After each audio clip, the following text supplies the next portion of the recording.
হঠাৎ ভাবনা।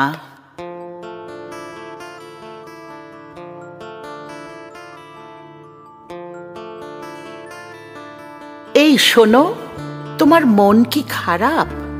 কই না তো, তাহলে তোমার ভ্রু কুঁচকোনো কেন? আমি সুখে ও সানন্দে আছি, সেটা কি হঠাৎ করে তোমার কোলে এসে পড়বে? আমি তো তাই আশা করছিলাম। সুখ এত সহজে আসে না। তোমার কাছে সুখের বর্ণনা কি? এটা বর্ণনাবিহীন, দুষ্প্রাপ্য। তাহলে তুমি কি করে আশা করো এটা আসবে?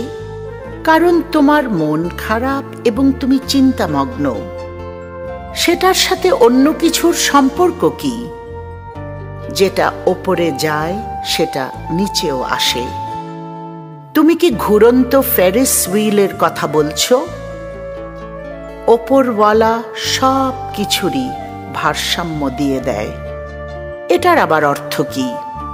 তুমি তোমার অশান্তির মাপকাঠি পেয়ে যাবে, তারপর কি তোমার সুখের ভাগ পাবে? কিন্তু সুখের সংজ্ঞা কি? এটা অসুখের বিপরীত। সেটা কি ক্যারামেল পপকর্ন খাওয়ার মতো? না, আমি বলবো চকলেট আইসক্রিম খাওয়ার মতো। সেটার পর কি হবে? সেটা একবার খেয়ে ফেললে অদৃশ্য হয়ে যায়। যেমন ক্ষণিকের সুখ। তুমি সোনালী সমুদ্রের বালুকা বেলায় হাঁটো, তুমি হেঁটে যেতেই থাকো, অবশেষে তুমি ডুবে যাবে, অন্য পৃথিবীতে প্রবেশ করে যাব। তুমি বোঝাতে চাচ্ছ দিগন্তের ওপারে, এই পৃথিবী থেকে অন্য পৃথিবীতে।